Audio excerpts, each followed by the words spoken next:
Hello student, welcome back to my channel. NCERT class 10th geography series में हमारा ये last lecture होने वाला है, जिसमें हम लोग पढ़ेंगे चैप्टर नंबर 7 और इसी के साथ हमारा क्लास 10th का ज्योग्राफी भी फिनिश हो जाएगा। इस चैप्टर का नाम है lifelines of in national economy. Obviously Indian hidden है, क्योंकि हम लोग इंडिया में बैठ के पढ़ रहे हैं, तो ऑब्वियसली हमारे देश से रिलेटेड ये बात कर रहे हैं। अब जैसा कि बाकी सारे वीडियोस में हम लोग करते हैं कि पहले एक बार चैप्टर को समराइज कर लेते हैं। समराइज कर लेने के बाद फिर हम लोग क्या करेंगे, एक एक करके एनसीईआरटी के थ्रू पढ़ेंगे और समझेंगे, और जहां लगेगा लॉजिक लगाना है लगा लेंगे, और जहां कोई ऑप्शन नहीं है तो वहां तो आपको रट्टा मारना पड़ेगा, एंड लास्ट में इसके क्वेश्चन आंसर्स को सॉल्व कर लेंगे। तो ये हमारा मतलब है कि लगभग 3 पैरेलल सीरीज हमारे चल रहे हैं।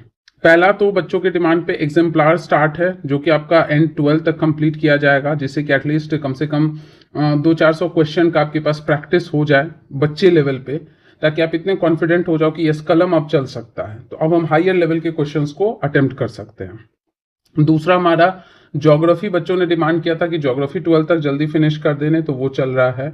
और तीसरा जो है वो कुछ बच्चों ने जो है डिमांड किया है कि अदर सब्जेक्ट्स भी साथ साथ चलाने के लिए। तो जैसे जैसे आप डिमांड करोगे ना, वैसे वैसे होता चलेगा। तो शुरू में जैसे आप देखते हो कंपाउंडिंग इफेक्ट समझते हो, कि जब भी आपका क्या है कि जब आप लेवल 1 पे ही रहोगे, मतलब स्टार्टिंग ही नहीं किए रहोगे, आप फर्स्ट स्टेप पे ही रहोगे, तो आप इसके पावर कितना भी कर दो, आंसर आपको 1 ही दिखेगा, आप वहीं पे खड़े रहोगे। लेकिन अगर हम लोग स्टार्ट कर ले, थोड़ा थोड़ा सा भी एफर्ट अगर हम लोग लगाएं, तो चलो हम लोगों ने 1.01 से स्टार्ट किया, तो इसके जितना पावर आप बढ़ाते जाओगे ना, आपको रिजल्ट उतना ज्यादा दिखता जाएगा। इसलिए आपको शुरू में लगेगा कि बहुत कुछ पढ़ना है, अभी तक तो हम ये भी नहीं कर पाए, वो भी नहीं कर। बीइंग अ स्टूडेंट हमको हमेशा लगता रहता है ना कि जल्दी जल्दी सब खत्म हो जाए, तो वो जल्दी जल्दी करने के चक्कर में ना फिर आप क्या करोगे, फ्लक्चुएट करते रहोगे, ये रूटीन करे वो रूटीन करे, और फिर कुछ गेन नहीं हो पाता है।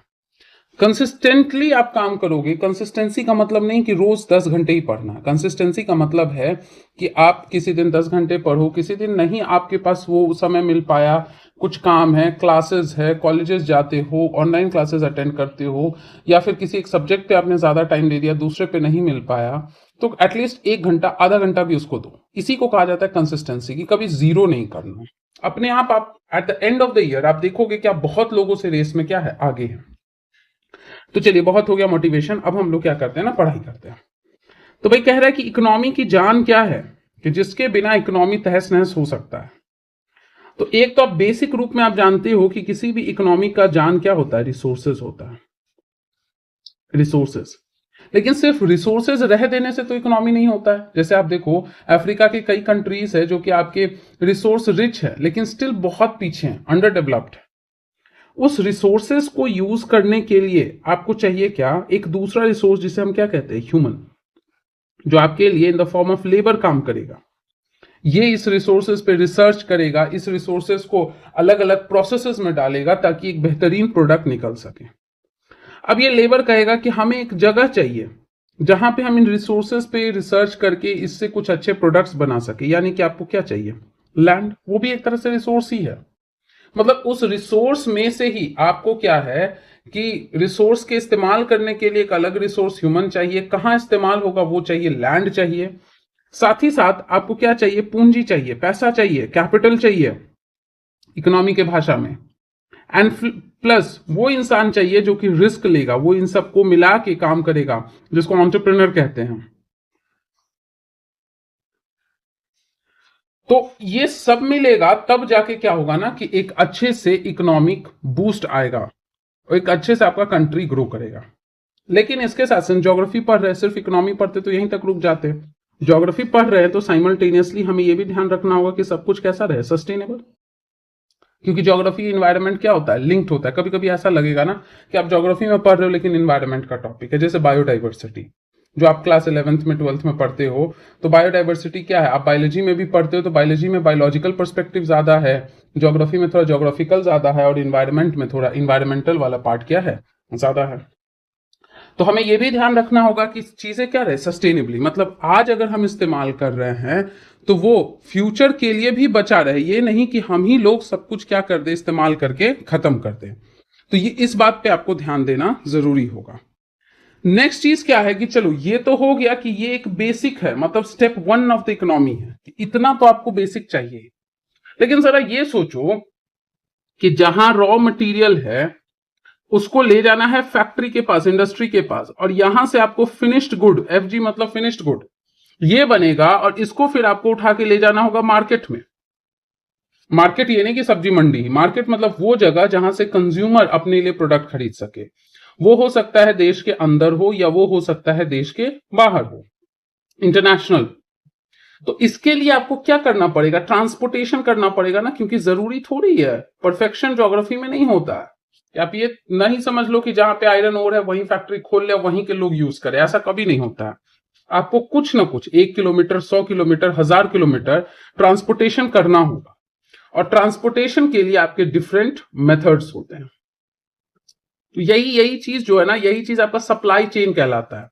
सप्लाई चेन मतलब पूरा, या ये जो ट्रांसपोर्टेशन जो कैरियर मेथड है, लॉजिस्टिक भी कहते हैं हम लोग, नेशनल लॉजिस्टिक पॉलिसी आपने सुना होगा।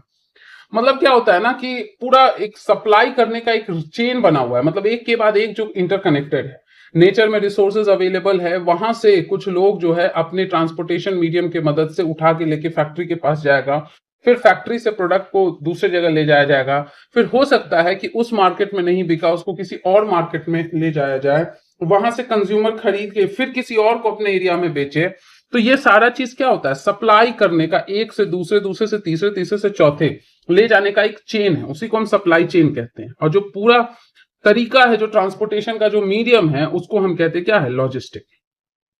तो मतलब है कि इतना सारा चीज जो हम लोग समराइज किए है ना, ये हमेशा आप जब भी नोट्स बनाइए खुद से पढ़िए, हमारे वीडियो से पढ़िए, कहीं और से पढ़िए, हमेशा एक बार कोई बताए या ना बताए, खुद से भी आप जिस चैप्टर को पढ़ रहे हैं ना, उस चैप्टर का आपको एक समरी खुद से तैयार करना है। ये नहीं कि चैप्टर के पीछे दिया है तो उससे हम देख लें, ये नहीं करना है। इसका मतलब है कि हमें यहाँ लाइफ लाइन्स देखना है, और इस चैप्टर में बेसिकली आपका लाइफ लाइन किस पे है, तो ट्रांसपोर्टिंग मीडियम से रिलेटेड है।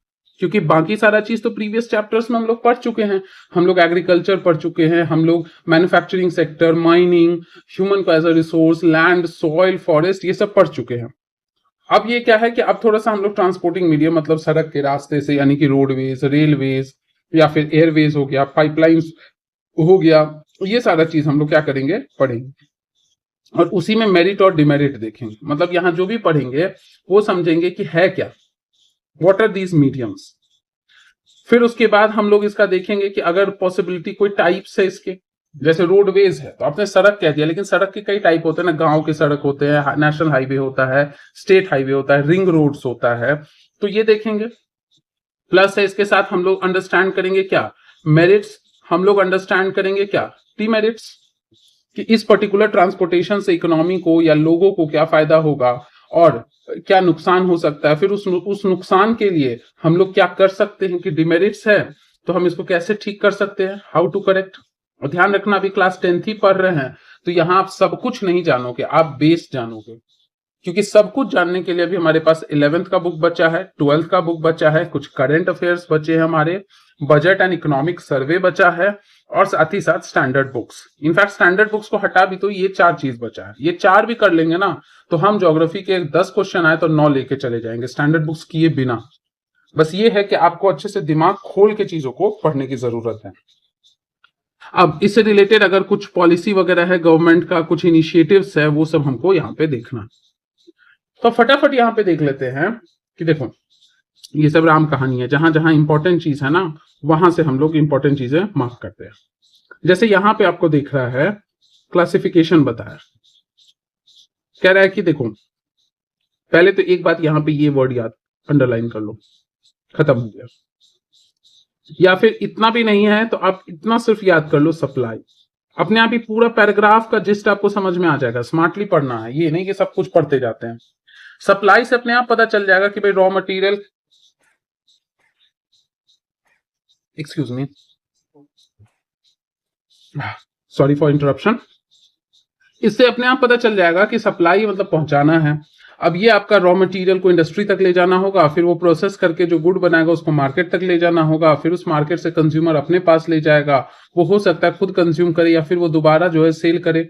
और सेल करे तो फिर उसके बाद क्या है कि ये आपका एक सप्लाई का लिंक बन जाएगा। मतलब यहाँ पे जरूरी क्या है, तो यहाँ पे हमको चाहिए मीन्स ऑफ ट्रांसपोर्ट, कैसा, एफिशिएंट। बस इतना ही अंडरलाइन करके आपको पूरा पैराग्राफ का जिस्ट समझ जाना है। नेक्स्ट चीज है कि जो ये आपका है मूवमेंट हो रहा है अलग अलग डोमेन्स में हो रहा है। अलग अलग डोमेन्स मतलब एयरवेज हो सकता है, मतलब एयर में, वाटर में और लैंड पे। तो देखो लैंड, वाटर एंड एयर हो गया, खत्म। इससे ज्यादा आपको बुक को खींचना पीछना नहीं है, खुद दिमाग लगाना है कि भाई supply and efficient means of transport से हम क्या पैराग्राफ कंक्लूड कर सकते हैं। खुद से सोचिए, आपको शब्द नहीं रटना है, ग्रामर एग्जैक्ट नहीं रटना है, आपको सोचना है कि अच्छा ये पैराग्राफ इन वर्ड्स को लिख के क्या लिखा हो, और उसके बाद फिर रीडिंग डालिए। तो जो आपका कॉमन सेंस है और इस पैराग्राफ का सेंस है मैच कर गया, इसका मतलब आप बिल्कुल सही रास्ते पे हो। ये एक तरीका होता है एनसीईआरटी पढ़ने का। तो यहां पे आपको कह रहा है कि अलग अलग मीन्स ऑफ ट्रांसपोर्ट है, लैंड में जाओ, वाटर में जाओ, एयर में। मान लो आपने एयर से या वाटर से नहीं ट्रैवल किया होगा, शिप पे नहीं गए होगे, नाव पे नहीं गए होगे, एरोप्लेन पे नहीं गए होगे, लेकिन जमीन पे तो आपने नोटिस किया होगा। भले ही नहीं ट्रैवल किया होगा लेकिन जमीन पे आप रहते हो तो आपने नोटिस किया होगा। एक तो होता है क्या आपका, जमीन पे क्या क्या चलता है, सड़क के रास्ते, अलग अलग हाईवेज के थ्रू। दूसरा है जमीन पे क्या करते, गैस वगैरह को ट्रांसपोर्ट करने के लिए या पेट्रोलियम वगैरह को ट्रांसपोर्ट करने के लिए हम पाइप्स बिछाते हैं। आजकल कॉमनली आपके सिटीज में, लोकेलिटीज में दिखता होगा गेल का, GAIL, काफी ज्यादा स्पेशली बिहार वगैरह के रीजन के लोग कनेक्ट कर पा रहे होंगे कि आप कहीं पे भी जाते होगे, आज देख रहे होगे कि अच्छा रोड सही है, 4-5 दिन के बाद जाओ देखो कहीं ना कहीं साइड से खुदा हुआ होगा और उसमें पाइप्स लग रहे होंगे। और तीसरा आप इंपॉर्टेंट देखते हो क्या, रेलवेज, ट्रेन जिसे हम कहते हैं। तो आपने यहां पे अपने ऑब्जर्वेशन से ही लगा लिया कि एक रोडवे होगा, दूसरा रेलवे होगा, तीसरा क्या होगा, पाइपलाइंस। वाटर होता है कि देखो क्या हो सकता है कि वाटर से आप किसी दूसरे कंट्री जाओ या दूसरे कंट्री से आपके पास आए, या हो सकता है अपने ही कंट्री में जो है ना ट्रांसपोर्ट आप कर रहे हो विद इन कंट्रीज। कि जैसे हमको मान लो क्या है कि फॉर एग्जांपल गंगा नदी पे इलाहाबाद से असम में ये इधर साइड हमको बंगाल साइड कुछ भेजना है गंगा नदी के थ्रू। या फिर मान लो क्या है कि सपोज है कि अरुणाचल और असम के बीच ब्रह्मपुत्र पे कुछ ट्रैवल कर रहा है, तो उसको हम कहते हैं इनलैंड। और ये दूसरा वाला जो बाहर जाता है बाहर के देशों में, तो ओवरसीज हो गया। अगेन एयर का भी वही है, एक हो गया कि दो कंट्रीज के बीच में चल रहा है और एक हो रहा है विद इन द सेम, तो उसको हम कहेंगे डोमेस्टिक और इसको कहेंगे इंटरनेशनल। जैसे मान लो आप दिल्ली से फ्लाइट पकड़ के मुंबई गए, मुंबई से पकड़ के चेन्नई गए, चेन्नई से पकड़ के बैंगलोर गए, बैंगलोर से पकड़ के पटना गए, पटना से पकड़ के आप लखनऊ गए, तो ये डोमेस्टिक हो गया, जिसके अंदर गवर्नमेंटल अंडरटेकिंग भी है और प्राइवेट अंडरटेकिंग भी है। बहुत सारा, जैसे आपने किंगफिशर सुना होगा जो कि अब खत्म हो चुका है, विजय माल्या जी का, अब वो कितने संत आदमी आपको पता ही है। उसके बाद इंटरनेशनल एयरवेज है, जैसे आपका क्या है सऊदी का एयरवेज आप देखते होंगे बहुत कॉमनली, आपने बोइंग के बारे में सुना होगा। या अभी रिसेंट में बहुत दुखद घटना घटी जो कि अहमदाबाद से लंदन जा रहा था फ्लाइट एयर इंडिया का बोइंग, वो भी क्या था, इंटरनेशनल एयरवे का हिस्सा था। तो ये सब अलग अलग तरीके हैं क्या ट्रांसपोर्टेशन के।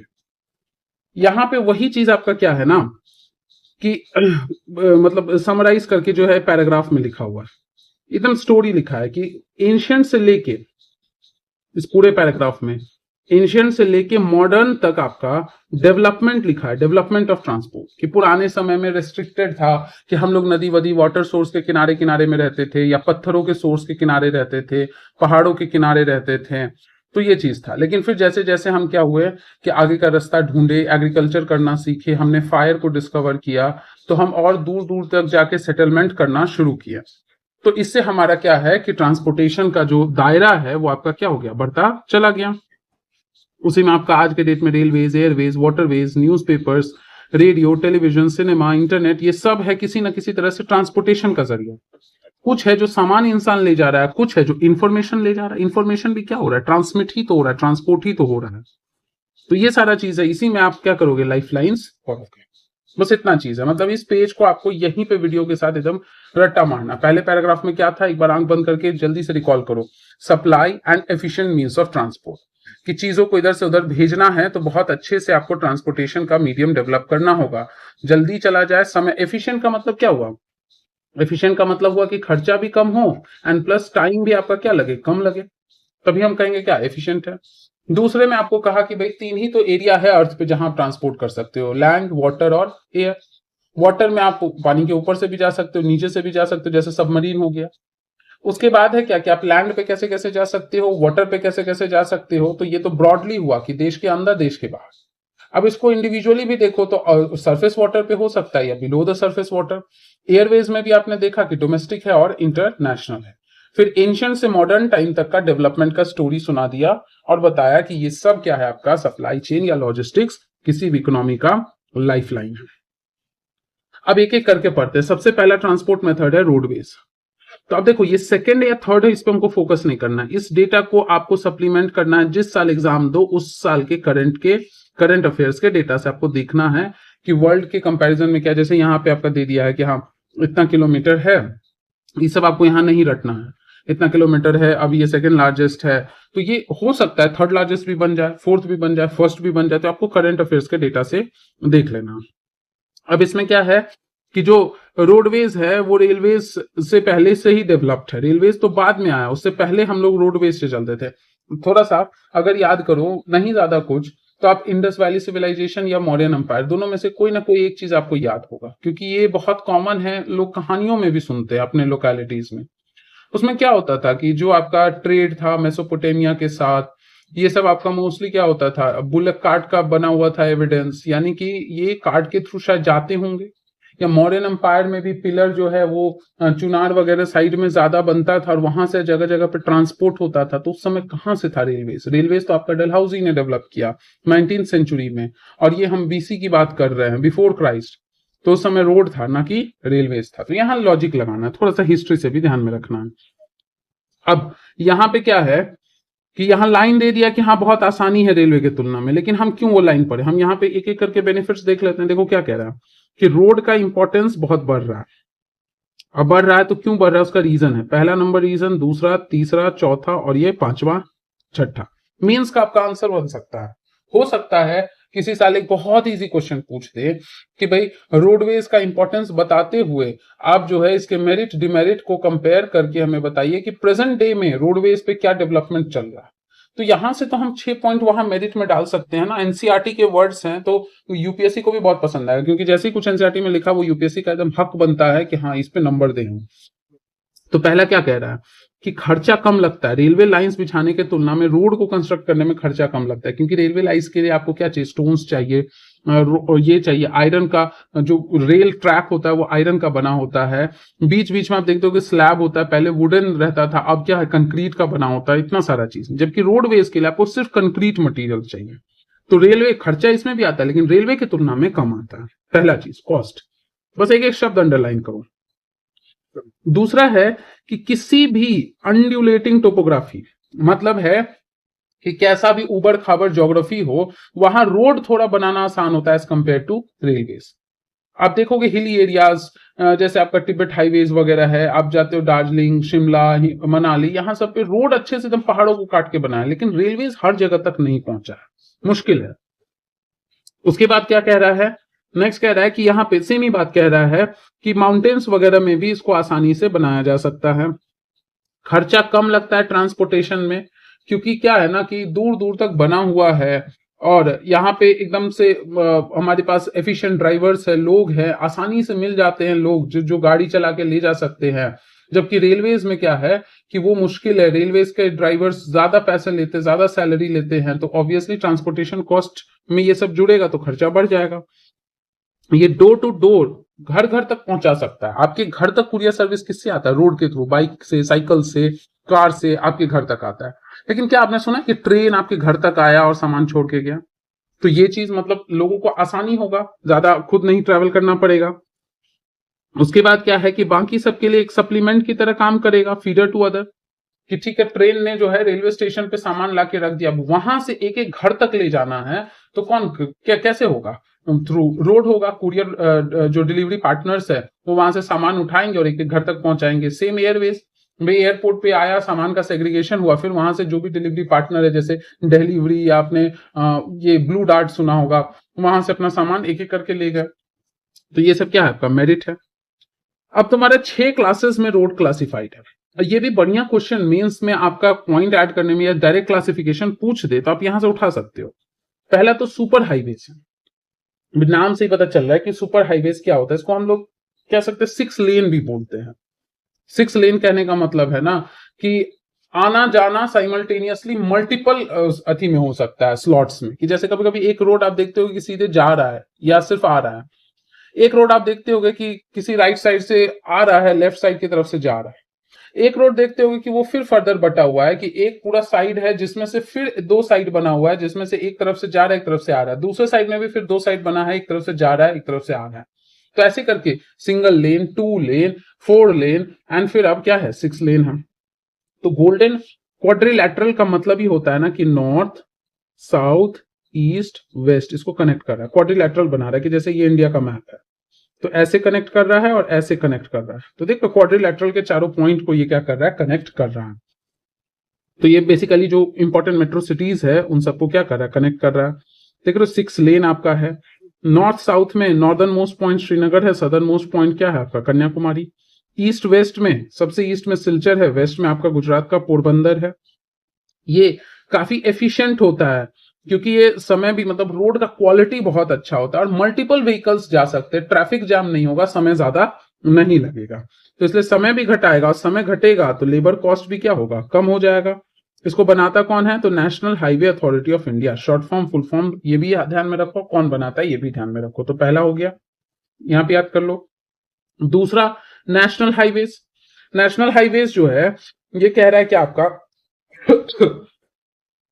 ये मेजर सिटीज को आपका कनेक्ट करता है, मतलब है कि एकदम एक्सट्रीम पार्ट से बहुत दूर दूर तक जो सिटीज हैं वहां तक भी ये कनेक्ट करता है। ये भी आपका नॉर्थ साउथ ईस्ट वेस्ट सभी दिशा में फैला हुआ है।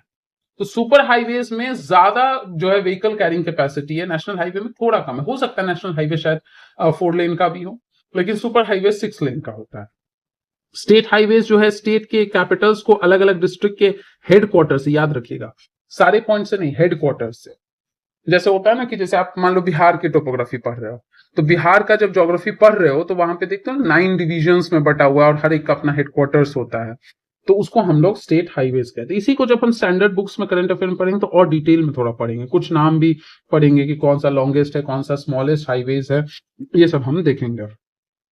डिस्ट्रिक्ट रोड ध्यान में रखना, डिस्ट्रिक्ट का जो हेडक्वार्टर है वो बाकी अदर प्लेसेस ऑफ डिस्ट्रिक्ट है उससे कनेक्ट करता है। तो स्टेट वाला क्या था आपका, स्टेट वाला था कि स्टेट का कैपिटल, जैसे मान लो यूपी है तो लखनऊ, लखनऊ से लेके आपके बाकी जो इंपॉर्टेंट हेडक्वार्टर्स है कि वो बटा होगा अलग अलग जोन में, उसके हेडक्वार्टर्स होंगे वहां पे। डिस्ट्रिक्ट जो है डिस्ट्रिक्ट के हेडक्वार्टर से लेके बाकी जो भी पार्ट है डिस्ट्रिक्ट का वहां पे होगा। तो पहला हो गया आपका सुपर हाईवेज, दूसरा हो गया नेशनल हाईवेज, तीसरा हो गया स्टेट हाईवेज, चौथा आपका हो गया डिस्ट्रिक्ट रोड्स और पांचवा हो गया अदर रोड्स, रूरल वगैरह, जो कि आपने सुना होगा पॉलिसी वगैरह, प्रधानमंत्री ग्रामीण सड़क योजना। यानी कि ये चीज जब एनसीईआरटी में दिया है तो ये हमको डिटेल में देखना, जो कि बाद में हम लोग देखेंगे। तो जो भी है आपका रूरल एरियाज को जो लिंक करता है विलेजेस को, वो आपका अदर रोड्स में आ गया। मतलब छोटे छोटे जगहों पे जो छूट गया, जहां तक super highways national highways state district नहीं पहुंच रहा है वो सब अदर में आएगा। और एक होता है क्या, international border, India Pakistan, India China, इन सब के इस जोन में लोकेटेड है, जिसको बीआरओ बनाता है। बीआरओ मतलब है कि बॉर्डर रोड ऑर्गेनाइजेशन बनाता है, जो कि गवर्नमेंट ऑफ इंडिया का ही है अंडरटेकिंग, वो कंस्ट्रक्ट करता है। तो ये 1960 से स्ट्रेटेजिक इंपॉर्टेंस, मतलब जो बहुत इंपॉर्टेंट है, जहां पे फॉरेन इन्वेजन्स या फॉरेन के साथ जो रिलेशंस है उससे लिंक्ड हो, तो उसको हम कहते क्या है, बॉर्डर रोड्स। तो टोटल 6 हो गया। एक बार फटाफट हम लोग रिवाइज करते हैं। पहला क्या हुआ, सुपर हाईवेज। दूसरा आपका क्या हुआ, नेशनल हाईवेज। तीसरा आपका क्या हुआ, स्टेट हाईवेज। चौथा आपका क्या हुआ, डिस्ट्रिक्ट रोडवेज या कह सकते हो डिस्ट्रिक्ट हाईवेज। पांचवा आपका क्या हुआ, अदर्स। एंड छठा क्या हुआ, जो बीआरओ बॉर्डर रोड्स बनाता है। तो ये 6 हो गया। अब उसके बाद यहाँ पे जो है नेशनल हाईवेज वगैरह कुछ ऐसे मैप में दिया है। इस मैप को ना सिंपली आप बस ऑब्जर्व कीजिए, ज्यादा रटना नहीं है। जैसे देखो ये जो आपका है ना, जो ये वाला है, देख रहे हो ऐसे क्वाड्रिलैटरल जैसा बना रहा है, क्वाड्रिलैटरल जैसा, क्वाड्रिलैटरल जैसा बहुत एफिशिएंट होता है। तो ये गोल्डन क्वाड्रिलैटरल में आ जाता है। उसके बाद आपका क्या है कि ये देखो पूरा ये वाला अलग कलर लेते हैं हम, चलो येलो ले लेते हैं। ये जो है ये पूरा देख रहे हो, वहां से एकदम वेस्ट पोरबंदर से लेके आपका एकदम इधर तक सिलचर तक आ रहा है। तो ये क्या हो गया, ईस्ट वेस्ट। East west. अच्छा, ये अच्छे से नहीं दिख रहा, चलो रेड ले लेते हैं। उसके बाद देखिए ये पूरा यहाँ से श्रीनगर से शुरू हो रहा है और एकदम जाके खत्म हो रहा है कहाँ, कन्याकुमारी। बीच में कहीं और इसका बाइफर्केशन भी हो सकता है, ऐसा नहीं कि एकदम स्ट्रेट लाइन है। फिजिक्स नहीं है कि सिर्फ डिस्प्लेसमेंट लेना है। तो ये आपका चला गया कौन सा, नॉर्थ साउथ। और उसके बाद आपका बीच बीच में जो ये नंबर सब दिया है ना, कि जैसे नेशनल हाईवे नंबर्स, ये जो 7 है, 30 है, 9 है, इसका मतलब यहां से जो हाईवे जा रहा है ना, उसको ये आइडेंटिफाई करने के लिए आपका नंबर दिया है। अच्छा, इतना अगर आप न्यूज, करंट अफेयर या इवेंट्स को समझे हैं तो आपके लिए क्वेश्चन है कि जो कारगिल का युद्ध हुआ था, वहां पे कौन सा इंपॉर्टेंट हाईवे था जिसको हाइट पे चढ़ के पाकिस्तानियों ने जो है ब्लॉक किया था, जहां से लड़ना बड़ा मुश्किल हो गया था। ये जरूर कमेंट सेक्शन में बताइए, क्योंकि ऐसे ही क्वेश्चन पूछते हैं आपसे रैंडम। ऐसा नहीं कि सारा जितना भी हाईवे अगर 100 गो है, 50 गो है, सब याद करना है। इंपॉर्टेंट जैसे नेशनल हाईवे नंबर 1, 7, ये सब इंपॉर्टेंट होता है, 1A, ये सब याद करना होता है। तो अभी उस पर नहीं जाते हैं, अभी बातों को बस समझो। नंबर को याद नहीं करना, मैप से कुछ नहीं याद करना, मैप से बस ऑब्जर्व करना। नेक्स्ट यहाँ पे एक इंफॉर्मेशन आपके लिए कि जो वर्ल्ड का लॉन्गेस्ट हाईवे टनल है वो है अटल टनल, जिसको BRO बनाया गया। यहाँ से बहुत क्वेश्चन बन सकता है। अटल टनल को किसने बनाया? ऑप्शन में दे देगा national highway authority of India, airports authority of India, border road organisation, या फिर दे देगा नन ऑफ दी अबव। तो आपको याद रखना, किलोमीटर भी इनफैक्ट ध्यान में रखो, बहुत इंपॉर्टेंट है। कनेक्ट करता है किसको किसको, याद रखना, मनाली को लाहौल स्पीति से, मतलब हिमाचल को लद्दाख से कनेक्ट कर रहा है। हिमाचल को लद्दाख से कनेक्ट कर रहा है, याद रखना है। फिर ये पहले क्या होता था कि 6 मंथ तक एकदम कट ऑफ रहता था हेवी स्नोफॉल से, लेकिन अब इसको कुछ अल्ट्रा मॉडर्न तरीके से बनाया गया है। कौन से? पीर पंजल रेंज ऑफ हिमालयास के, ईस्टर्न पीर पंजल रेंज में इसको बनाया गया, याद रखिएगा। लगभग ये कितना मीटर ऊपर है? तो मीन सी लेवल से 3000 मीटर। इसका एक एक पॉइंट इंपॉर्टेंट क्वेश्चन बनता है, तो ये ध्यान में याद रखिए। देख लो हिली ट्रैक को दिखाया कैसे रोड बना है, लेकिन रेलवे बनाना मुश्किल है। हर जगह रेलवे नहीं होता है, कुछ जगह होता है, कुछ जगह नहीं होता है। फिर यहाँ पे वही चीज ट्रैफिक वगैरह दिखाया कि कैसे रोड में आपका ट्रांसपोर्टेशन हो रहा है। अब कह रहा है कि किस तरह का मटेरियल यूज हो रहा है उसके कंस्ट्रक्शन के लिए, तो वो भी आपका ये होता है मेटल्ड एंड अनमेटल्ड रोड्स में क्लासिफाइड होता है। मेटल जो कि काफी ज्यादा हाई क्वालिटी का एफिशिएंट होता है, जिसमें आपका सीमेंट, कंक्रीट, बिटुमेन, कोल का जो सेकेंड टॉप जो है क्वालिटी यूज होता है, उसका इस्तेमाल किया जाता है, और इसको लगभग हम ऑल वेदर रोड्स भी कहते हैं। एंड अनमेटल्ड जो है ये रेनी सीजन में बर्बाद हो जाता है, गो आउट हो जाता है। यहाँ पे इतना एफिशिएंट चीजें, मतलब हाई क्वालिटी की चीजें यूज नहीं होती है। यानी कि रोडवेज में हम लोग क्या पढ़े कि ये है क्या, तो हम कहें कि हाँ भाई, जो लैंड है उस पे हम लोग किसी भी तरह का मेटल्ड अनमेटल्ड ये रास्ता बना के ट्रैवल कर रहे हैं वो। उसके बाद हो गया आपका क्लासिफिकेशन। फिर हमने देखा क्या, मेरिट।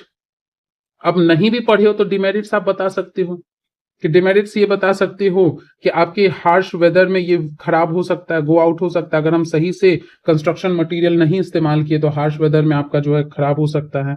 दूसरा है कि रेलवे और जो जहाज शिप वगैरह होता है उसके तुलना में जो आपका कह सकते हो कि जो वेट होता है वो कम जाता है, कि जहां पे आपका शिप जो है 50 ट्रक के बराबर सामान लेके जा रहा है, वहां तो एक ट्रक में आपका बहुत कम जा रहा है। तो कह सकते हो वॉल्यूम जो है वो कम ट्रांसपोर्ट हो सकता है, वॉल्यूम जो है वो कम ट्रांसपोर्ट हो सकता है। प्लस यहाँ पे पायरेसी होने का खतरा है, या फिर कह सकते हो करप्शन होने का खतरा जो है, या फिर क्राइम होने का खतरा रास्ता में क्या होगा, ज्यादा होगा। क्योंकि रोड पे सबका एक्सेस है, तो कहीं पे गाड़ी को रोक के लूटना, या फिर उसको जो चला रहा है उसके मन में ही कुछ चोर आ जाए तो वो क्या कर सकता है, सामान का अडल्ट्रेशन कर सकता है। तो ये सब रोड्स के साथ क्या है ना, प्रॉब्लम है, इशू है। जो नहीं भी दिया तो आप खुद से भी लॉजिक लगा सकते हैं। चलिए अब रेलवेज को देखते हैं। रेलवेज आपका कहता है कि ये काफी ज्यादा क्या है ना, कि कह सकते हो प्रिंसिपल मोड है हमारे देश में। ऑल्दो इसको इसका जो मतलब रोड का जो फायदा है ना, वो रेलवे का नुकसान है, ऐसे आप लिख सकते हो कि इसको हर जगह नहीं ले डाउन किया जा सकता, माउंटेन्स में नहीं रेलवे ट्रैक बिछाया जा सकता है, खर्चा ज्यादा लगता है, डोर टू डोर कनेक्टिविटी नहीं है, लेकिन फिर भी वॉल्यूम ऑफ गुड्स ये ज्यादा ले जाता है, सस्ता पड़ता है ट्रांसपोर्टेशन करना। क्योंकि खुद ही सोचो ना कि अगर 50 ट्रक सामान लेके जाना है तो रोड के थ्रू आपका क्या है 50 बार जाएगा, तो 50 बार मेहनत लगेगा तो खर्चा भी बढ़ेगा। लेकिन रेलवेज कहता है कि हम एक बार एक ट्रेन मालगाड़ी चला दे और उससे 50 ट्रक के बराबर चला जाएगा, तो एक ही बार में चला जाएगा सामान, तो खर्चा थोड़ा क्या होगा, कम होगा। इसलिए लोग इसको जो है प्रेफर करते हैं। अब यहाँ पे भी आपसे कहेगा कि रेलवेज में इंडिया के अंदर रेलवे का जो ट्रैक है उसके वॉल्यूम के हिसाब से इंडिया वर्ल्ड में कहाँ रैंक करता है, फर्स्ट है कि सेकंड है कि थर्ड है। तो आप इसको थोड़ा सा करंट के डेटा से अपडेट कर देना, करंट के डेटा से अपडेट कर देना कि कौन सा रैंक है, किन किन कंट्रीज के बाद आता है। जनरली देखना ना कि यूएसए, रशिया, चाइना, कनाडा, इन सब से ही कंपैरिजन में रहता है, क्योंकि ये सब ज्यादा डेवलप्ड कंट्रीज है, ज्यादा आपका यहाँ सप्लाई चेन डेवलप्ड होता है। तो यहाँ पे क्या हो रहा है, अलग अलग एक्टिविटीज किया जा सकता है, जैसे आप बिजनेस ट्रैवल कर सकते हो, साइट सीइंग कर सकते हो, मतलब टूरिज्म की तरह। ये आप जो है पिलग्रिमेज कर सकते हो, मतलब होली प्लेसेस पे जो है वो जा सकते हो, तीर्थ यात्रा जिसको कहते हैं, ये कर सकते हो। गुड्स को ट्रांसपोर्ट आप करा सकते हो। लगभग क्या है 150 साल बताए थे ना कि 19th सेंचुरी में डलहौजी ने जो है स्टार्ट किया। मुंबई टू थाने ईयर बताइए, 1850s है। आपको हिंट दे रहे, कमेंट सेक्शन बताओ 1850s में पहला ट्रेन चला था। अच्छा यहाँ पे दे ही दिया, शिट। मुंबई टू थाने 1853 में 34 किलोमीटर के आसपास चला था। ये फैक्ट है, इसको याद रख लेना है।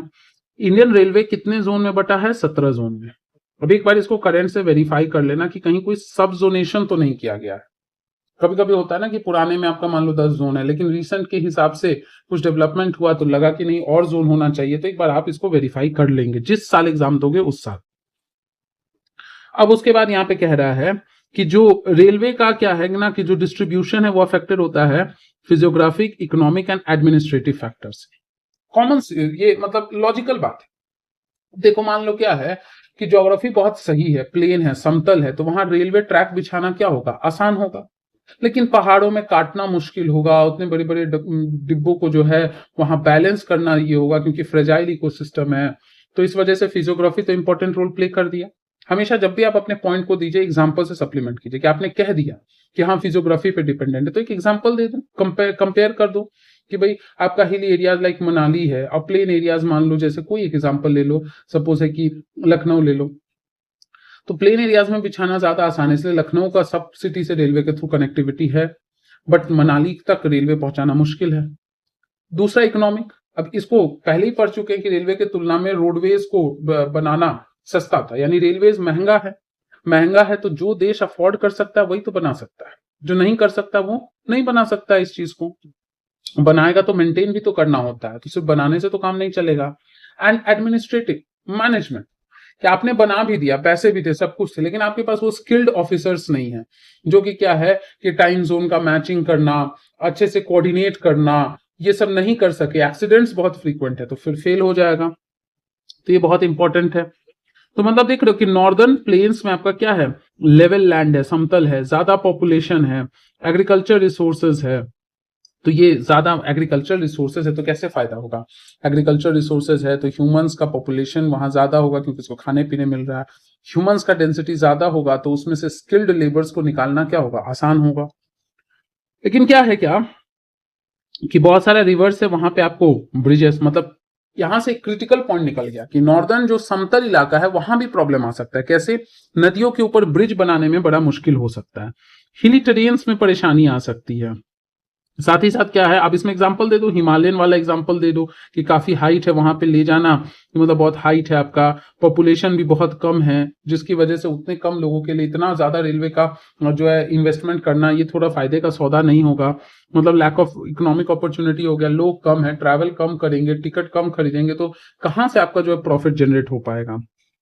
या फिर बहुत ज्यादा आपका सैंडी एरियाज है राजस्थान का, बहुत ज्यादा दलदला एरिया है जैसे गुजरात का हो गया, या सुंदरबन वाला एरिया हो गया, बहुत ज्यादा जंगल है जैसे मध्य प्रदेश का, छत्तीसगढ़ का, उड़ीसा का, झारखंड का। तो ये सब जगह पे जो है ना बड़ा मुश्किल हो जाएगा आपके लिए क्या करना, रेलवेज लगाना। अब यहाँ पे कुछ एग्जाम्पल दिया है, जो बहुत चौड़ा होता है ट्रैक सिस्टम, जो आपका थोड़ा कम चौड़ा है, जो उससे भी कम है, टॉय ट्रेन वगैरह जो देखते होगे, ये सब क्लासिफिकेशन दिया है और इसका ये आपका जो है रूट दिया हुआ है। तो खैर ये सब आपको याद करने का जरूरत नहीं, बस आपसे ये पूछ देना कि क्या हमारे देश में सिर्फ ब्रॉड गेज है, नैरो गेज है, या उससे भी सॉरी मीटर गेज है। तो आप कहना सब है, सिर्फ एक नहीं है। तो मतलब यही सब कह रहा है कि आपका जो है डेवलपमेंट करना थोड़ा मुश्किल है। लेकिन रिसेंट टाइम में जो कोंकण रेलवे है वेस्ट कोस्ट पे जो डेवलप किया था, ये काफी आसान कर दिया है लोगों के सामान के ट्रांसपोर्टेशन में। लेकिन प्रॉब्लम भी फेस किया। आप हिली ट्रैक में, रफ ट्रैक में बनाओगे तो धंस सकता है, क्योंकि वेस्टर्न घाट है, वहां बारिश ज्यादा होता है अरेबियन सी के ब्रांच से, तो धंसने का चांसेस है, लैंडस्लाइड का खतरा है, वाटर लॉगिंग का खतरा है। तो ये सब प्रॉब्लम है। सबसे ज्यादा वाटर लॉगिंग भी नहीं है, क्योंकि वाटर तो कम से कम सीप आउट कर जाता है। प्रॉब्लम ये है ना कि इतना ज्यादा रेनफॉल से अंदर से मिट्टी कटने लगता है तो धंस सकता है, और वही लैंडस्लाइड का रूप ले सकता है। उसके साथ साथ क्या है कि कई सारे प्रॉब्लम्स भी इसको देखने को मिलता है। जैसे बहुत सारे लोग बिना टिकट के जाते हैं, चोरी हो जाता है, फैन वैन खोल के चले गए, या एसी में जो है कपड़ा ये मिला, चादर कंबल ओढ़ने के लिए बैग में पैक करके ले गए, या फिर जैसे कुंभ के टाइम में आपने देखा होगा लाठी मार के शीशा उसा तोड़ दिए। तो ये था, पुण्य कमाने गए लेकिन रास्ता में पाप भी कर लिए ताकि पुण्य कमाने में और आसानी हो। उसके साथ साथ लोग अपने हिसाब से, खास करके आप देखोगे ना जो रूरल एरियाज में होता है, लोग अपने हिसाब से अपने घर के दुआरी से जब ट्रेन क्रॉस करें वहां चेन खींच देंगे और उतर के चल जाएंगे घर। तो ये सारा जो है ना प्रॉब्लम कॉज करता है। इसी वजह से अब बार बार आप रोकोगे तो शेड्यूल टाइम पे भी नहीं ना चल पाएगा। हम कह तो देते हैं कि ट्रेन लेट है, ट्रेन की गलती, लेकिन जरा ये सोचो ना, उसमें चढ़ने वाला पैसेंजर भी तो गड़बड़ी कर रहा है ना। अब वो जगह जगह पे रोकेगा तो समय तो लगेगा। आपने एक बार जब रोक दिया तो उसको स्टार्ट करने में भी तो समय लगेगा। आप गाड़ी रोक देते हो तुरंत इमीडिएटली स्टार्ट करते हो, तो ऐसा थोड़ी है कि फ्रैक्शन ऑफ सेकंड में स्टार्ट होता है। तो स्टार्ट होगा, एक्सेलरेटर लोगे तभी तो आगे बढ़ेगा। तो कुछ तो टाइम लैग होगा। आप एक एक सेकंड, अब मान लो 100 यात्री ऐसा काम किए, मान लेते हैं 200 किलोमीटर के रास्ते में, मान लेते हैं कि अगर 2-2 सेकंड का भी लेट हो गया तो 200 सेकंड का तो ऐसे भी लेट हो गया। लेकिन गाड़ी से भी ज्यादा ट्रेन को क्या कर होता है, पुश जनरेट करने में समय लगता है। तो परहैप्स क्या है कि एक बार चेन खींचा गया उसके बाद स्टार्ट करने में लगभग 1.5 से 2 मिनट का समय लग जाता है। तो 100 लोग ऐसा करेंगे तो सोच लो 100 से 200 मिनट का समय आपका लग जाएगा, तो लेट हो जाएगा ट्रेन। नेक्स्ट आपका क्या है कि अब ये तो हो गया हमारा क्या, रेलवेज का। तो हम पहला पढ़े रेलवेज, दूसरा पढ़े रोडवेज। अब थोड़ा सा पाइपलाइन के बारे में पढ़ लेते हैं। तो पाइपलाइन थोड़ा सा नया है, शुरू तो काफी पहले से हुआ लेकिन अब नया है क्योंकि इसमें इश्यूज भी है। पाइपलाइन फट गया तो उसको मतलब इसको मेंटेनेंस ज्यादा चाहिए, बहुत ज्यादा दूर है तो रास्ते में कहीं पे भी किसी भी तरह का डैमेज हो सकता है। कंट्रीज के बीच में है तो किसी एक कंट्री में अगर फाइटिंग हो गया, टेरर अटैक हो गया तो नुकसान हो सकता है। तो ये सब आपका है। तो ये आपका क्या करता है कि पहले तो शुरुआत में हुआ कि पानी को ट्रांसपोर्ट करेंगे, बाद में आया कि क्रूड ऑयल भी कर सकते हैं, पेट्रोलियम प्रोडक्ट्स भी, नेचुरल गैसेस, ऑयल्स, ये सब हम लोग ट्रांसपोर्ट कर सकते हैं फील्ड से लेके रिफाइनरीज तक, मतलब जहां उसको प्यूरिफाई किया जाएगा, फिनिश गुड में कन्वर्ट किया जाएगा, फिर उसको फैक्ट्रीज, थर्मल पावर प्लांट्स तक भेजा जाएगा। उसके बाद सॉलिड को भी, अब आपसे ये ट्रिकी क्वेश्चन पूछ सकता है कि हम सॉलिड मटेरियल, सिर्फ लिक्विड और गैस को ही पाइपलाइन से ट्रांसपोर्ट कर सकते हैं, तो कहना गलत बात है। सॉलिड को भी हम उसको स्लरी के फॉर्म में, मतलब थिक विस्कस लिक्विड के रूप में कन्वर्ट करके हम उसको ट्रांसपोर्ट कर सकते हैं। कुछ एग्जाम्पल यहां देख लो, जैसे बरौनी है, मथुरा है, पानीपत है, ये सब आपका कुछ एग्जाम्पल के रूप में ले लीजिए। शुरुआत में पूरा ले डाउन करने का पैसा क्या लगेगा, ज्यादा लगेगा, लेकिन फिर उसके बाद जो है ना मेंटेनेंस कॉस्ट उतना ज्यादा नहीं लगता है। और जो है ना जो ट्रांसशिपमेंट लॉस और डिले होता है ना, लॉस और डिले मतलब इनिशियल कॉस्ट ज्यादा है लेकिन रनिंग कॉस्ट मतलब उसको मेंटेन करना उतना मुश्किल नहीं। ट्रांसशिपमेंट लॉस और डिले जो है वो कम है, क्योंकि एक बार अब स्मूथ कनेक्शन है तो उसमें जो भी डाल दिया वो अब अपना फ्लो करता जाएगा, फ्लो करता जाएगा, तो आपको बीच में ऐसे कोई रुकावट नहीं, कोई ट्रैफिक नहीं है, तो वो डिले जो होना है वो डिले नहीं होगा अनटिल एंड अनलेस हम जाके उसको डैमेज ना कर दें। अब यहाँ पे कुछ इंपॉर्टेंट है, ये एकदम रट्टा मार लेना, बहुत बहुत इंपॉर्टेंट है तीनों चीज। क्या क्या है कि आसाम से कानपुर के बीच में, मतलब है कानपुर कहाँ, यूपी में, गुवाहाटी, बरौनी, प्रयागराज के थ्रू आपका जो है कनेक्शन, ऐसे बहुत सारे हैं आपके पाइपलाइंस, लेकिन 3 अभी क्लास 10th में याद कर लो, ठीक है। अब ये ब्रांचेस मतलब है क्या, एक तो सीधा चला गया कहां से, तो गुवाहाटी से बरौनी, बरौनी से आपका प्रयागराज से कानपुर गया सीधा। बीच बीच में उसमें ब्रांचिंग भी हुआ है कि बरौनी से ब्रांच निकाल के भेज दिया किसको, हल्दिया को। बरौनी बिहार में, हल्दिया वेस्ट बंगाल में है। किसके थ्रू, राजबंद के थ्रू, मतलब है कि बरौनी, राजबंद और हल्दिया। अब फिर राजबंद से कहां ले गए, मौरीग्राम, गुवाहाटी से सिलीगुड़ी। तो ये कुछ ब्रांचेस है जो कि याद करना तो मुश्किल होगा, लेकिन इसको याद कर लीजिए। और भी कई डेवलपमेंट्स है, रिसेंट में और चल रहा है, ऐड ही होता जाएगा। उसके बाद गुजरात में सलाया है, जलंधर पंजाब, यहां कैसे कैसे जाएगा, तो विरमगम, मथुरा, दिल्ली, सोनीपत। उसके बाद ये ब्रांच करके कनेक्ट करता है किसको, कोयली, चक्षु एंड अदर प्लेसेस। इसको याद करना है आपको। नेक्स्ट है कि सबसे पहला 1700 किलोमीटर का HVJ हजीरा विजयपुर जगदीशपुर, ये आपका पहला 1700 किलोमीटर का है, जो कि मुंबई हाई से लेके वसई, जिसको कहते हैं बसीन वसई जो कहते हैं, उसको आपको गैस फील्ड जो बाकी फर्टिलाइजर पावर इंडस्ट्रियल कॉम्प्लेक्सेस है वेस्टर्न एंड नॉर्दर्न इंडिया में, उससे कनेक्ट करता है। ये लगभग आपका क्या है कि 1700 किलोमीटर जो शुरू में आया था HVJ, उससे एक्सपैंड करके आज की डेट में पाइपलाइन 18,500 किलोमीटर तक एक्सटेंड करता है। तो ये 3 इंपॉर्टेंट चीज आपको ध्यान में रखना है। अब क्योंकि इससे थोड़ा सा ध्यान में रखोगे ना, दिमाग डेवलप होगा। अब इससे ऐसा नहीं कि सीधा क्वेश्चन पूछते हैं, आपसे ये पूछ सकता है कि ये पाइपलाइन कहां से कहां कनेक्ट करता है, स्ट्रेट फॉरवर्ड। दूसरा आपसे ये पूछ सकता है ये कहां से कहां ब्रांच करता है या नहीं करता है, ऑप्शंस में से आपको देख के पता करना होगा। या तो सीधा रहेगा या 1 पेयर 2 पेयर करके दे देगा। या तीसरा ऐसा पूछ सकता है कि ये पाइपलाइन किस स्टेट से नहीं गुजरता है। तो जैसे आसाम से जो कानपुर जा रहा है, तो ये आपका क्या असम में भी जा रहा है, वेस्ट बंगाल में भी जा रहा है, बिहार में भी जा रहा है, या आपका यूपी में भी जा रहा है, लेकिन उसी में ऑप्शन दे देगा मध्य प्रदेश। तो कहना नहीं, मध्य प्रदेश में ये नहीं ब्रांच आउट करता है। नेक्स्ट आपका आ गया वाटरवेज। अब क्या है कि जो ये वाटरवेज है, इसका इतिहास तो काफी पुराना है। ये आपका जो है ना 15th सेंचुरी के टाइम पे ही वास्को डगामा ने जो है, वास्को डगामा से पहले भी कई लोग गए, कोलंबस थे, बार्थेमेलो डियाज थे, ये लोग वाटरवेज के थ्रू डेवलप, मैगलन थे, ये सब क्या थे कि अपना रास्ता डेवलप कर रहे थे। लेकिन वास्को डिगामा जो है ना पानी के थ्रू रास्ता इंडिया तक लिंक करता है। तो ये बहुत पुराने टाइम से चल रहा है।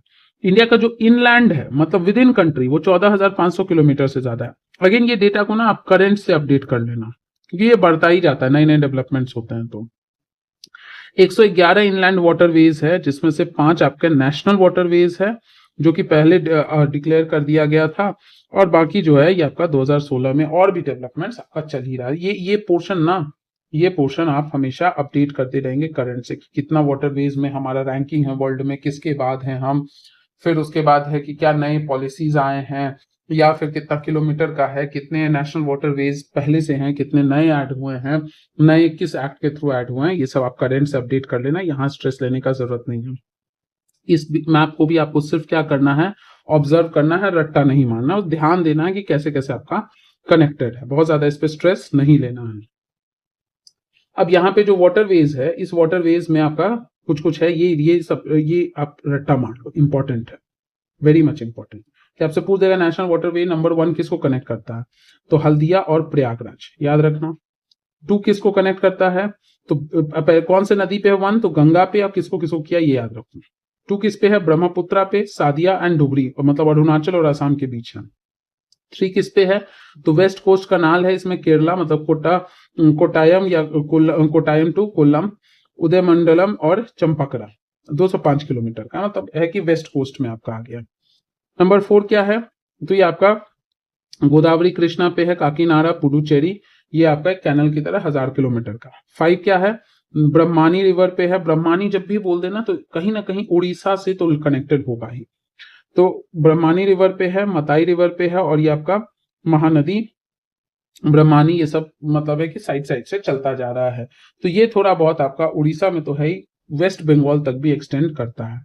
इसके अलावा अदर भी है, जैसे मांडवी जुआरी गोवा में होता है, गोवा में जो है नदी है, सुंदरबंस में है, बराक रिवर पे है, ये सब केरला के बैक वाटर्स में है। बैक वाटर्स है मतलब ओशन का पानी जो लैंड की तरफ आ गया है, जैसे जिसको लगून कहते हो ना, तो लगून तो हुआ कि भाई फॉरवर्ड आपका जो है वाटर इरोड कर करके लैंड में घुस गया। एक होता है ना कि ऐसा लगता है कि पानी पीछे की तरफ आके और लैंड में एडजस्ट कर गया, जैसे वेम्बनाड लेक है, स्टाइमुड़ी है, ये सब बैक वाटर कहलाया।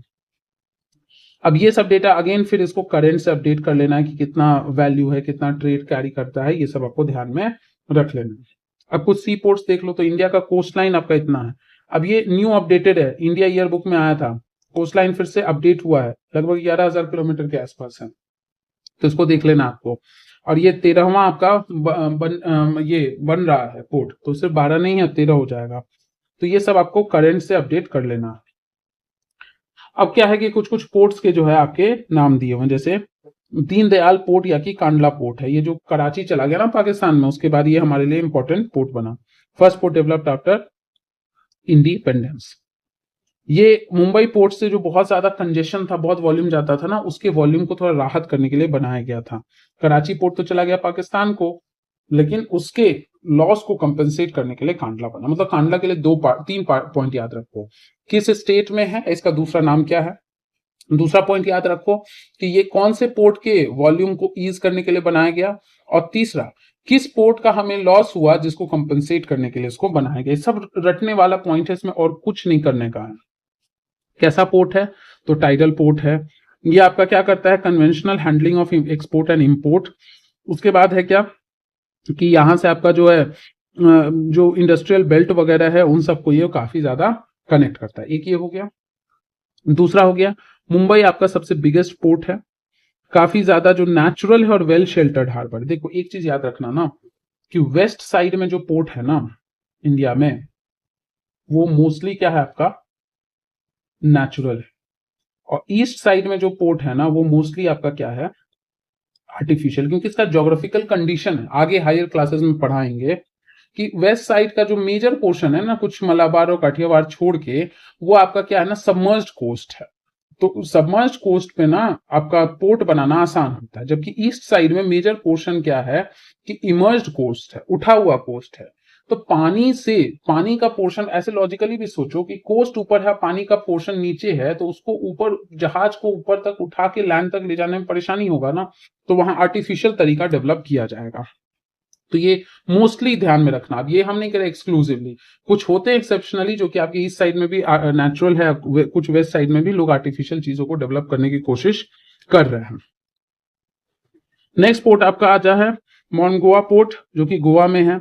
यहां से आयरन ओर का एक्सपोर्ट होता है काफी ज्यादा, ये लगभग 50% आयरन ओर का एक्सपोर्ट होता है। नेक्स्ट आपका न्यू मैंगलोर पोर्ट कहाँ है, कर्नाटका में है। ये भी आपका आयरन ओर का एक्सपोर्ट जो है वो कैरी आउट करता है, कहां से, कुद्रेमुख माइन से, कर्नाटका में ही माइंस है। ये सब याद करो। कोचीन जो है वो सबसे एक्सट्रीम में साउथ वेस्टर्न पोर्ट है, मतलब साउथ वेस्ट साइड में जो सबसे लास्ट पोर्ट आता है वो कोचीन है, ये ध्यान में रख लेना है। ये आपका लगून के एंट्रेंस पे, मतलब कह सकते हो कि एक तरह से ये जो पोर्ट है ये आपका सी की तरफ तो फेस कर रहा है, लेकिन उसी के पास आपका एक लगून भी है। ईस्ट में आ जाओ तो ईस्ट में आपका आ जाता है चिदम्बरनर पोर्ट, जिसको ट्यूटिकोरिन भी हम लोग कहते हैं। और कैसा है, एक्सट्रीम साउथ ईस्टर्न पोर्ट है, कहाँ है, तमिलनाडु में है। एकदम ये नोट्स बनाते जाओ, या जैसे अंडरलाइन करे वैसे बुक में आप अंडरलाइन कर लीजिए। इसके पास नेचुरल हार्बर है, और ये काफी रिच हिंटरलैंड है, मतलब दूर दूर तक ले जाने के लिए इसके पास क्या है कि बहुत अपॉर्चुनिटीज है। तो ये चीज है। अब यहाँ पे ये मत कहते ना कि आपने तो कहा कि ईस्ट में नेचुरल हार्बर होगा ही नहीं। हम क्या कहें, मोस्टली आर्टिफिशियल, कुछ एक्सेप्शन तो जरूर एग्जिस्ट करता है। यहां से अच्छा खासा ट्रेड आपका कैरी आउट होता है।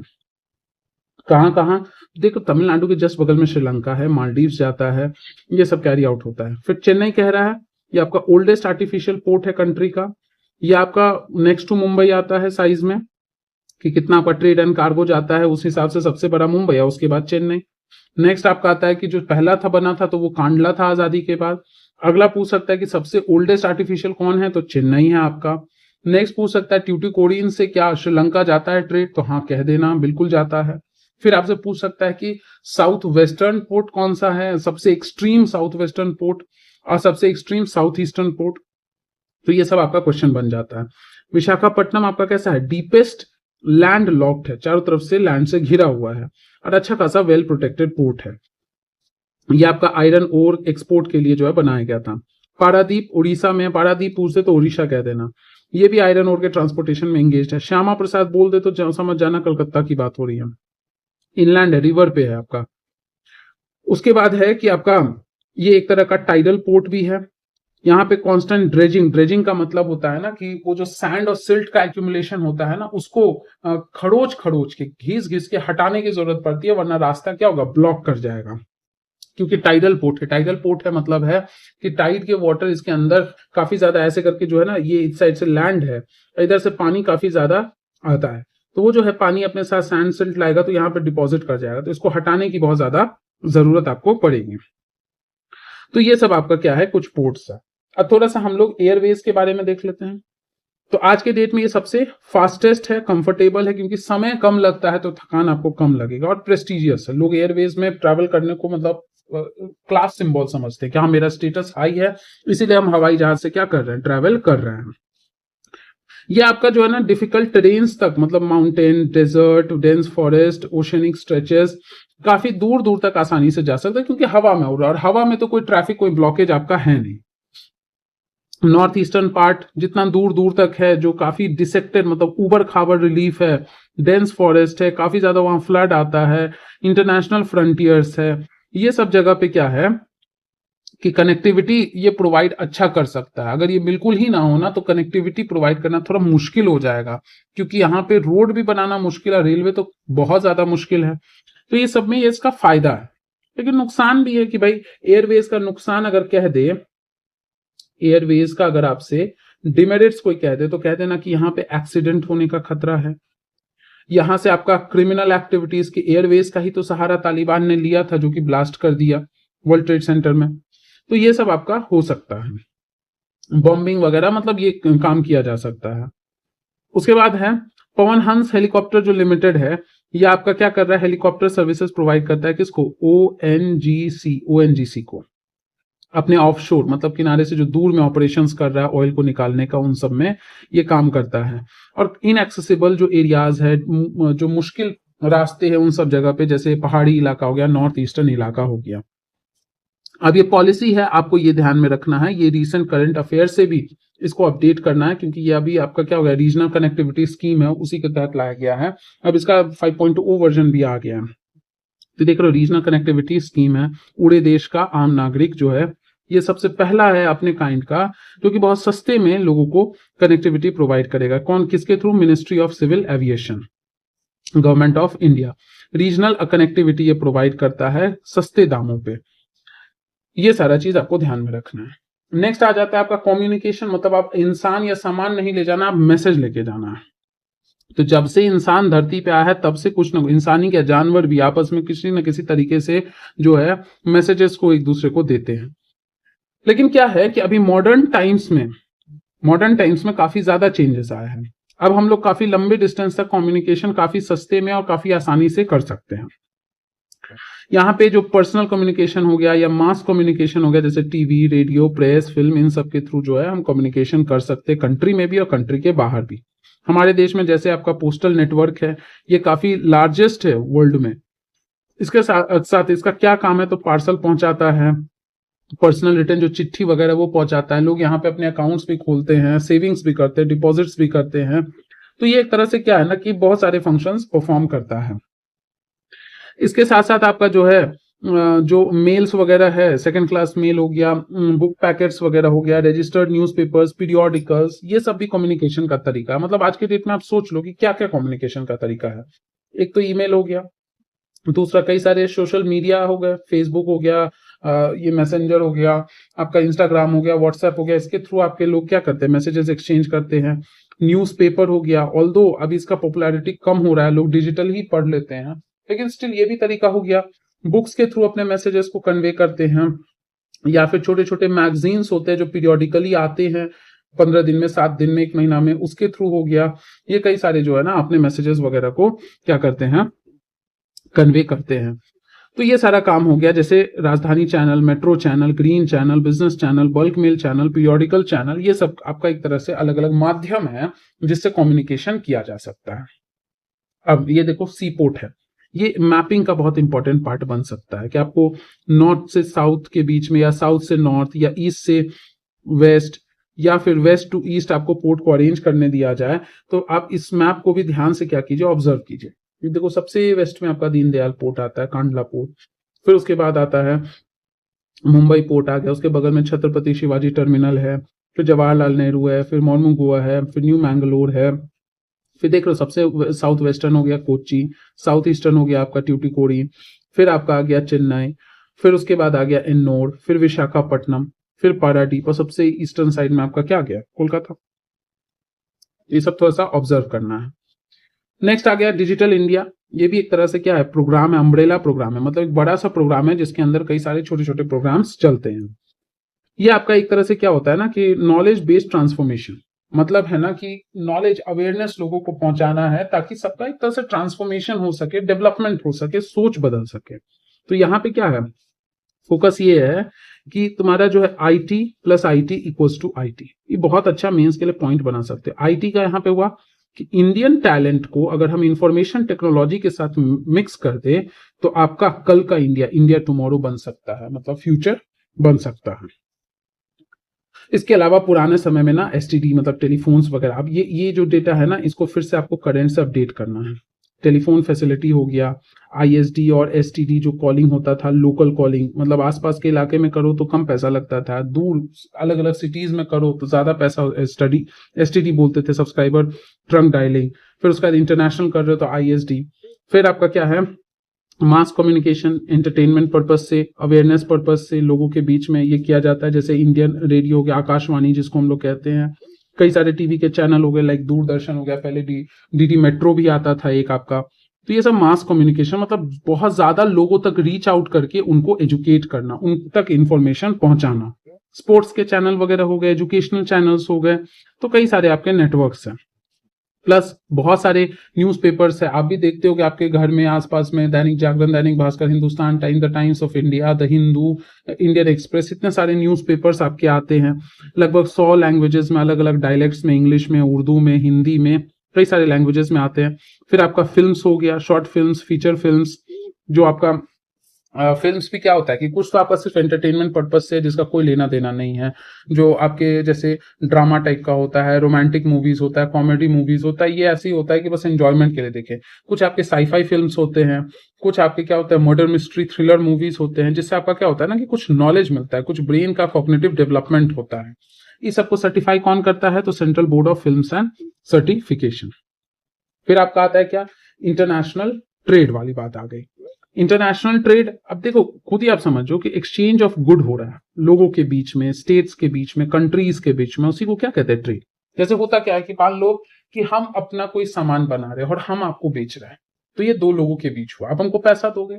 या ये हो सकता है कि अच्छा देखो हमको वेबसाइट बनाने आता है, हम तुमको बना के दे देते हैं, और तुम्हारे कंपनी का परफ्यूम अच्छा है, तुम उसके बदले पैसा नहीं दो, हमको परफ्यूम दे दो।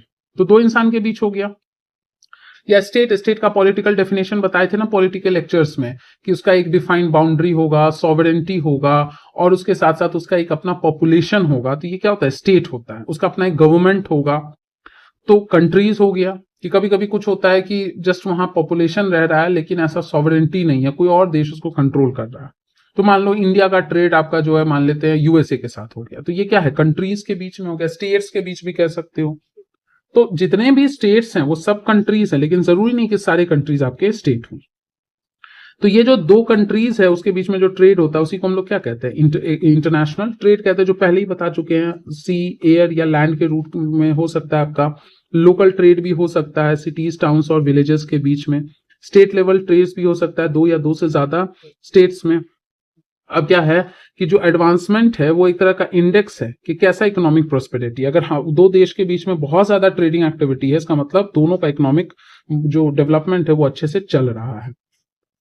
नेक्स्ट आपका कह रहा है कि जो रिसोर्सेज है वो स्पेस बाउंड है, मतलब उसके लिए अनलिमिटेड एरिया नहीं है, लिमिटेड है। कि आप चाहो तो इसको माल्थुसियन थ्योरी में भी कहा गया कि रिसोर्स को आप अरिथमेटिकली ही बढ़ा सकते हो, ऐसा नहीं है कि आप अनलिमिटेड रिसोर्स बना सकते हो। लेकिन क्या हो रहा है कि एब्सेंस स्पेस बाउंड है, इसी कारण से कंट्री जो है वो आपका नहीं सर्वाइव कर सकता है, can not survive, no country can survive without international trade. क्योंकि हो सकता है मेरे देश में शायद आम बहुत अच्छे से हो रहा है, लेकिन हमारे देश में स्ट्रॉबेरी की भी डिमांड है, और मान लो हमारा देश उतना अच्छे से नहीं ग्रो कर पाया तो दूसरे से मांगेंगे। तो यही होता है, बाहर भेजो तो एक्सपोर्ट, और घर के अंदर आए, अपने देश में आए तो क्या होगा, इंपोर्ट। इसी का बैलेंस आपका कहलाता है बैलेंस ऑफ ट्रेड।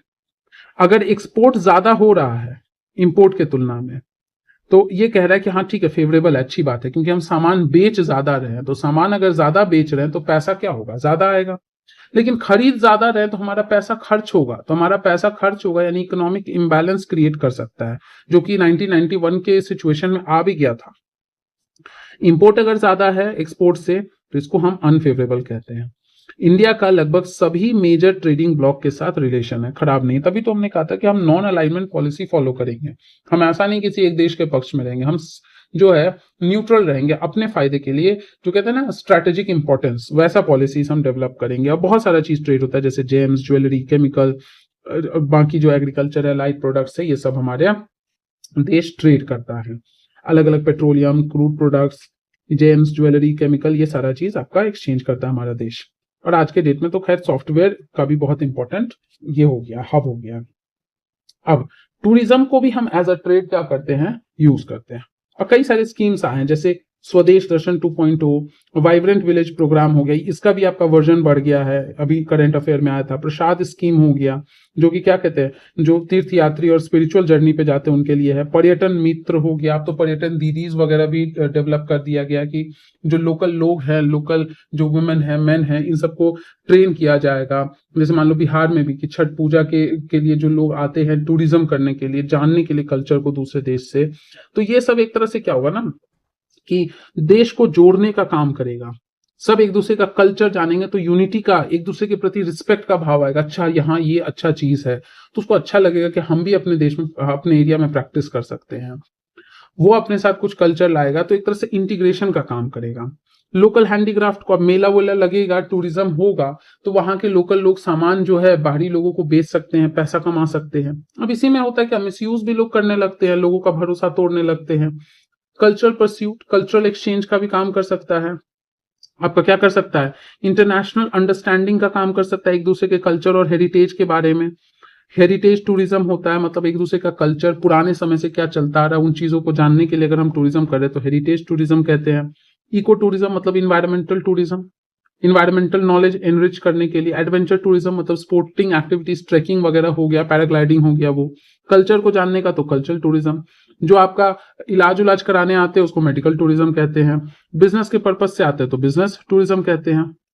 तो काफी हमारे देश में जो है ना पोटेंशियल है कि हम चाहे तो इन सब पे काम कर सकते हैं, क्योंकि हमारे पास इकोलॉजी भी बहुत रिच है, हमारे पास जो है ह्यूमन रिसोर्स भी रिच है, जिस वजह से हम क्या कर सकते हैं, अपने देश का हेल्थ सेक्टर डेवलप कर सकते हैं, एजुकेशन सेक्टर, इनफैक्ट इसमें आप एक एजुकेशन टूरिज्म भी ऐड कर सकते हो, एजुकेशन सेक्टर डेवलप कर सकते हैं।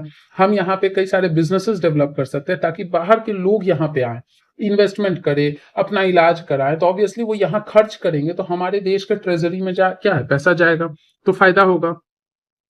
अब यहाँ पे यही चीज है ना कि जो आपका important tourist places of your state, आपका जो भी स्टेट है, ये आपका होमवर्क है, ये आप प्रैक्टिस जरूर कीजिए कि आप मैप लीजिए, आउटलाइन मैप, और उस पर क्या कीजिए ना कि अपना स्टेट लीजिए और उस पर मार्क कीजिए, स्टेट का जो पॉलिटिकल मैप है, कि आप किस डिस्ट्रिक्ट से बिलोंग करते हो, तो वहां क्या क्या इंपॉर्टेंट चीज है जहां लोग विजिट कर सकते हैं, और कौन सा टूरिज्म आपके एरिया में डेवलप किया जा सकता है, कौन सा एरिया ज्यादा अट्रैक्टिव है, कैसे वो टूरिज्म आपके इकोनॉमिक डेवलपमेंट में हेल्प करेगा। ये सब कुछ आपके न्यूज है, जो कि बस ऑब्जर्व करना है, ऐसा रट्टा नहीं मारना। अब चलो कुछ क्वेश्चन आंसर्स हम लोग फटाफट कर लेते हैं। कह रहा है कि which two of the following extreme location, east west मतलब सबसे ईस्ट सबसे वेस्ट, तो अभी जस्ट पढ़े ना, Silchar in Assam and Porbandar in Gujarat. Which mode of transport reduces delays, traffic वगैरह नहीं है, फ्लो करता रहेगा, तो हम लोग पढ़े थे ना, pipelines. Which one of the following state is not connected, हमेशा अंडरलाइन कर लो, बाय एचवीजे पाइपलाइन। हजीरा, विजय और ये जो था जगदीशपुर, ये वाला मध्य प्रदेश, गुजरात, उत्तर प्रदेश तो था ही, महाराष्ट्र नहीं कनेक्टेड था। Deepest landlocked port Visakhapatnam. Next आपका which one of the following is the most important modes of transport in India. अब देखो, ये हम सॉल्यूशन तो आपको कर दे रहे हैं, लेकिन हमेशा चैप्टर खत्म करने के बाद ना वीडियो पॉज कीजिए और खुद से सॉल्व कीजिए और खुद से सोचिए, और उसके बाद फिर वीडियो कंटिन्यू कीजिए। अगर आप जो सोच रहे हैं, जो आंसर मार्क किए हैं, वही हमने भी कराया है, इसका मतलब है कि आप बहुत सही डायरेक्शन में जा रहे हो। या किसी भी वीडियो में जो ये कराया जा रहा है, जरूरी नहीं कि आप हमारा ही पढ़, आपको जहां से अच्छा लगता है पढ़िए, लेकिन अगर आप हमारा पढ़ रहे थे, एक बार सब्सक्राइब भी कर दिया कीजिए। विच one of the following is the most important modes of transport in India. सबसे इंपॉर्टेंट मोड आपका क्या था, रेलवेज बताया था ना, कि दो खर्चा था, लेकिन इससे क्या हो रहा है, काफी ज्यादा वॉल्यूम ले जा रहे लोग। दो या दो से ज्यादा कंट्रीज कनेक्टेड होता है तो क्या बोलते हैं, इंटरनेशनल ट्रेड। अब यहाँ पे एक ऑप्शन है एक्सटर्नल ट्रेड, तो एक्सटर्नल तो सिर्फ कह रहा है बाहरी। अब बाहरी जरूरी थोड़ी है कि आपके कंट्री से दूसरे कंट्री कोई कनेक्ट करे, हो सकता है कोई बाहर का कंट्री किसी और के बाहर के ही कंट्री से ही ट्रेड कर रहा है, तो ये थोड़ा सा ना इनकम्प्लीट है, इसीलिए ये हमारा आंसर नहीं। नेक्स्ट आपका क्वेश्चन आ रहा है छोटा सा, कि state any 3 merits of roadways. तो 3 मेरिट बताए थे ना, कॉस्ट वाला मेरिट बताए थे, हाउस टू हाउस कनेक्टिविटी का बताए थे आपका, या फिर आपका रफ टेरेन में भी ये क्या कर सकते हैं, ले डाउन कर सकते, एग्जांपल दे देना जहां पे भी जरूरत लगे। नेक्स्ट कह रहा है कि where and why is rail transport the most convenient means of transportation. Where कहाँ होगा, प्लेन एरियाज में। और रेल जो है क्यों कन्वीनियंट है, क्योंकि इससे ना टाइम थोड़ा कम लगता है, बल्क ऑफ गुड्स क्या होता है, काफी ज्यादा जाता है। गुड ही नहीं, लोग भी ज्यादा ट्रैवल करते हैं। एक बस से या एक कार से लिमिटेड नंबर है, लेकिन ट्रेन से उसे 10 गुना लोग ट्रैवल कर सकते हैं एक बार में। बॉर्डर रोड्स का क्या सिग्निफिकेंस है, स्ट्रेटेजिक सिग्निफिकेंस है। कनेक्टेड रखेगा तभी ना मिलिट्री वहां पे जल्दी से ट्रांसपोर्ट करके जा सकती है कि वॉर के टाइम पे। नहीं तो पता चला रास्ता ही नहीं बना है, लड़ाई छेड़ दिया, दूसरे देश ने हमला कर दिया और हमारे देश के सैनिक जा ही नहीं पा रहे, तो गड़बड़ हो जाएगा। What is meant by trade, तो ट्रेड क्या हो रहा है, exchange of goods and services. सिर्फ गुड्स नहीं, सर्विसेज भी, कि भाई हम यहाँ से अपने देश से, हमारे पास डॉक्टर्स ज्यादा है उसको भेज देते हैं, आप अपने देश से इंजीनियर्स भेज दो ताकि हमारे देश का डेवलपमेंट हो सके। इंटरनेशनल एंड लोकल ट्रेड का डिफरेंस बता दो भाई, दो या दो से ज्यादा कंट्री कनेक्टेड हैं तो उसको इंटरनेशनल कहेंगे, और एक ही कंट्री के अंदर में आपके विलेजेस में, डिस्ट्रिक्ट्स के बीच में ट्रेड हो रहा है तो लोकल ट्रेड कहेंगे। नेक्स्ट आपका लॉन्ग क्वेश्चन है, why are the means of transportation and communication called life lines of nation and its economy. अब ये आप अच्छे से बना सकते हो, क्यों है लाइफ लाइन, क्योंकि कनेक्टिविटी प्रोवाइड करता है। इसी को एक्सपैंड कर दो, आप 500 वर्ड लिख सकते हो कि कनेक्टिविटी प्रोवाइड करता है। रॉ मटेरियल इंडस्ट्रीज तक जाएगा, इंडस्ट्रीज से फिनिश्ड गुड मार्केट तक जाएगा, मार्केट से कंज्यूमर तक जाएगा, या फिर आपका ट्रेड में कनेक्ट करेगा, ट्रेड के थ्रू एक्सपोर्ट इंपोर्ट हो सकता है, दूसरे देश से आपका जो है कनेक्टिविटी बना रहेगा, तो उससे क्या है कि पैसे का भी इनफ्लो आउटफ्लो होता रहेगा।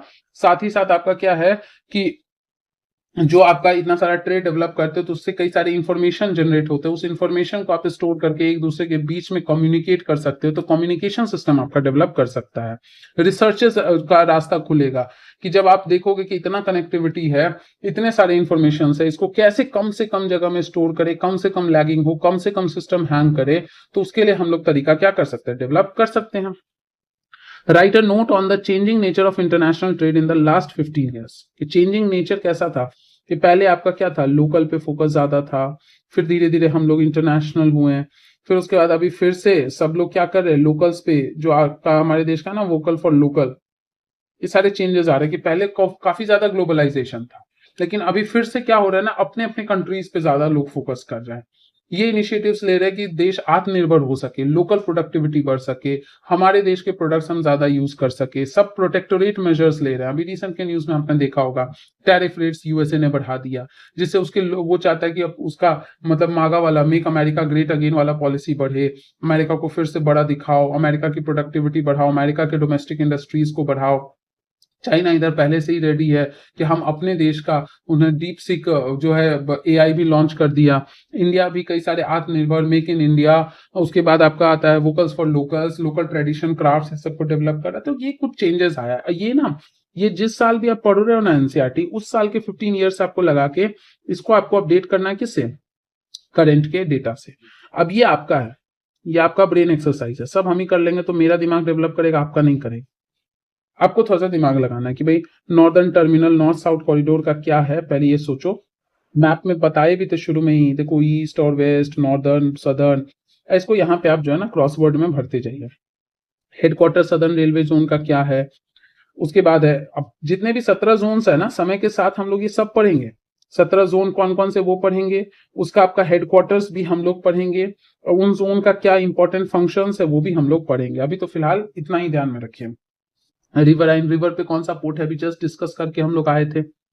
जिसका इतना विड्थ है वो क्या है, नैरो गेज है कि मीटर गेज है कि ब्रॉड गेज है, ये आपको ध्यान में रखना है। नॉर्थ इंडिया में सबसे बिजिएस्ट क्या है, और साउथ इंडिया में भी साइमल्टेनियसली फ्यूचर में पढ़ेंगे, तो ये आपका काम है, ये होमवर्क है, इससे आपका ब्रेन डेवलप करेगा। तो इसी के साथ हमारा ये चैप्टर फिनिश हो गया, साथ ही साथ 10th का ज्योग्राफी भी खत्म हो गया।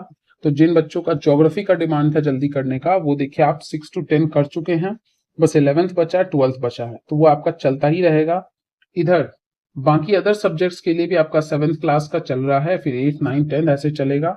और कुछ डिमांड है तो आप बेशक कमेंट कीजिए, कनेक्ट कीजिए। कई बच्चे इंस्टाग्राम पे कनेक्ट करके मैसेजेस कर रहे हैं, इसीलिए क्या है ना कि हम लोग नए नए इनिशिएटिव्स लॉन्च करते हैं। तो पसंद आए लाइक कीजिए, कोई डाउट है, कुछ भी अगर पूछना है, सजेशन देना है, डिमांड से कमेंट कीजिए, दोस्तों को शेयर कीजिए, और प्लीज अगर हमारे वीडियो से पढ़ते हैं तो गलती से एक बार सब्सक्राइब भी कर दीजिए।